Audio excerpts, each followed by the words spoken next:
Apart from this case being right here on the channel for the first time, this is Deepcool's CH260, we have this as well. So this is Deepcool's LE360 V2, and well, I placed it inside because, well, I really wanted to see how the CH260 pairs up with the 360 AIO, because you can fit it inside. And that's not all, because this case has, well, it's quite interesting in those terms, because you can place two 120 on the front, one 120 at the back, 360 radiator on top, and depending on the power supply, you have an option, and then you can swap the power supply position. You can go to 120 on the side, which is quite cool. And that's not all, because it supports back connect for micro ATX motherboards, which means that it has quite nice space at the back for cable management. And as you can see inside this case, I used an SFX power supply, not the ATX, because you can go with an ATX as well. But I really wanted to just have a clean build in a small form factor such as this one, and just make it look quite nice. Now, the bottom part doesn't have intake. It doesn't have an intake for the GPU, so it will be quite interesting when we go to benchmarks to see the thermals on this card as well. In general, this case has dust filters on the bottom, on the top, on the front. There's none at the back, but there is no need. And on the side, we have a perforated mesh, so there is no dust filter over there, but basically you don't need a dust filter when you have perforated mesh. On the side, we have power on button, 3.5mm jack, 4-pole, which means microphone and headset can go directly in that one. You have two USB 3.0 and USB Type-C, which is quite solid. Flat cables running through this IO connection part, and already with Velcro ties tied up quite nicely, basically, so you can connect everything. And I did manage to connect them, because as I stated, I don't connect them in a big like midi tower, full tower chassis, because you know you have enough space for those. But in a smaller chassis, I do have to connect them just to see how the cables are going through, and this one is good. But the case isn't the main star of this show or this video. It's the LE360 V2 AIO. Now the fans come pre-installed, and you already get these Velcro ties on the tubes, because, well, basically they do half of the job for you, and thermal paste is also pre-applied. So three things already done, you don't have to worry about that. The only thing that you need to do while placing the AIO, first and foremost, inside this case, don't place the fans inside the chassis on front and at the back, which will give you much more ease of access when you're placing the radiator. But then again, you can remove the top cover, place the AIO outside of the chassis, and then place it back in. It's something that you could do and gives you an option as well. But regarding the pre-installed parts and pre-applied parts on this AIO, what is left here is attaching the radiator at the top, and then removing the original retention brackets when I'm talking about the AM5 motherboard, and placing 4 standoffs, which have some sort of a thumb screw and a screw that goes directly into the motherboard. You do have to place retention brackets on the pump, depending on the Intel or AMD. The AMD goes on top and bottom. Basically, as you can see, the tubes are running flat here. So this means that you can't rotate this part. I tried, maybe a bit with more force, but I'm not quite sure. I didn't want to break it, so I didn't go into that segment of removing that part. So for AMD, you have retention bracket, one on top and one at the bottom. You place it on the CPU, you tie up 4 locking nuts, and that's it. That's the whole thing that you need to do. The next good thing about this accessory box, what you get inside is a 3-way splitter for PWM, because these fans are completely separated when we're talking about PWM, so they're not interconnected or daisy chained prior to this. Y splitter to connect 3 fans to PWM, and for the addressable RGB, you do have daisy chain possibilities from the fans, but you still have a bit longer cable that needs to be connected at the back. The good thing when I'm talking about these cables and connecting everything, of course, when you place an AIO at the top, you don't have space to push your hand here beneath and to connect everything. You could fiddle around, but actually there is no point on doing that, because the radiator is moved towards the front tempered glass. So you have, I would say, about 6 to 7 centimeters of clearance here at the top. to access all the ports like PWM, chassis fan 1, CPU fan 1, AIO, and of course addressable RGB. So basically what you're doing is you're connecting everything from the top, including the AIO.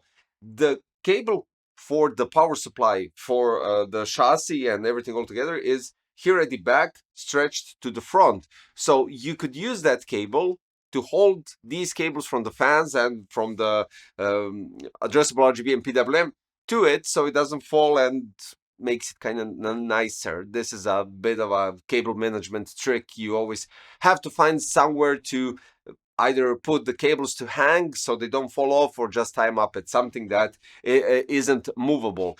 And in that sense, I think in general, when you take into consideration the CH260 and the LE360 V2, it's a quite nice pair. Now, of course, addressable RGB, you can adjust it directly through the motherboard software, and in this sense, I'm using MSI Mystic Lights, which basically it connects everything quite easy and recognizes everything, so there's no problems with that.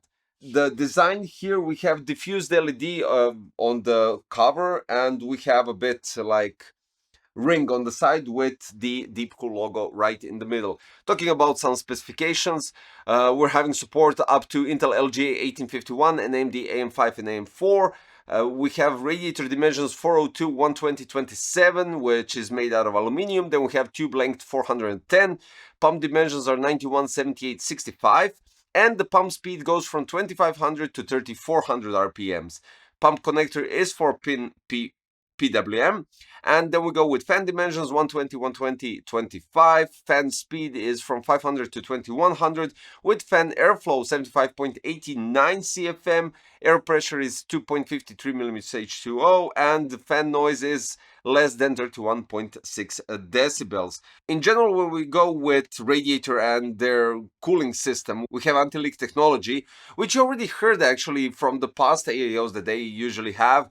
After 3 years, the technology basically helps the system achieve the automated pressure balance, and the risk of leakage is avoided, which is great. Now, you already heard that a couple of times when I did reviews on Deepcool AIOs in general, but let's go with performance. Now, what I'm expecting here is a bit higher thermals on the GPU, and quite curious on the thermals on the CPU. Now, I'm using here 7900 X3D paired up with RTX 4080 Super. I'm using my older parts in this scenario so I can compare, because, well, basically with these parts I have loads of comparison, and I really wanted to check because first and foremost, I know the thermals on this GPU on top of my head, in general what I got in regular cases and in all other cases, so this will be quite interesting. Going with AIDA 64 Extreme Edition, CPU went up to 88 degrees. Clock speed 4750 megahertz.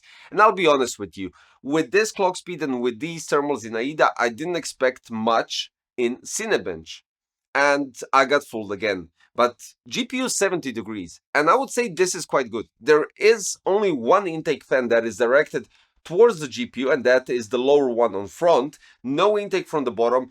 A centimeter and maybe a half of access of the airflow from the bottom, and 70 degrees. In worst case scenario, 71, this GPU still works without a problem in other cases.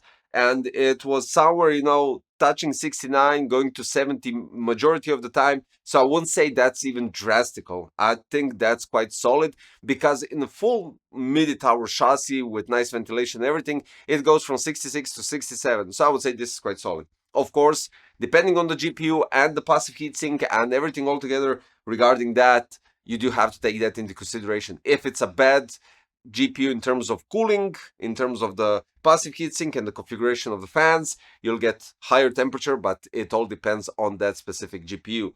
Then we go to Cinebench, and the thing with the Cinebench is the thermals on the 7900 X3D are 78.2 on average with 10 runs. Then the clock speed is 4935 megahertz average on 10 runs.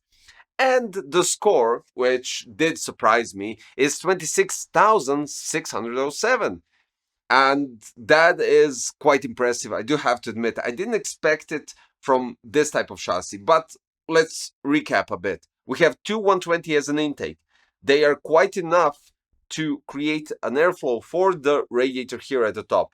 There isn't much heat coming, well, basically there is heat coming from the GPU, but since these two fans are pulling the air through the GPU and here, and this one is exhausting it, there is not much accumulation of hot air here in the middle. So this is really good, and I do have to say, I think this chassis is nicely designed in general. Shame it doesn't have space for a bottom intake, because my GPU is lowered a bit because I have this type of micro ATX motherboard, because right here I have the M.2 slot. Other micro ATX boards have higher PCI slot and the lower M.2 behind the GPU. So in that scenario, you could be able to fit 120 fans or a bit slimmer fans regardless. But then again, there aren't any holes here at the bottom, and that basically sums it up. This case is quite easy because you have two pegs on the front bottom side of the panel. You remove that, and on top it's magnetically connected.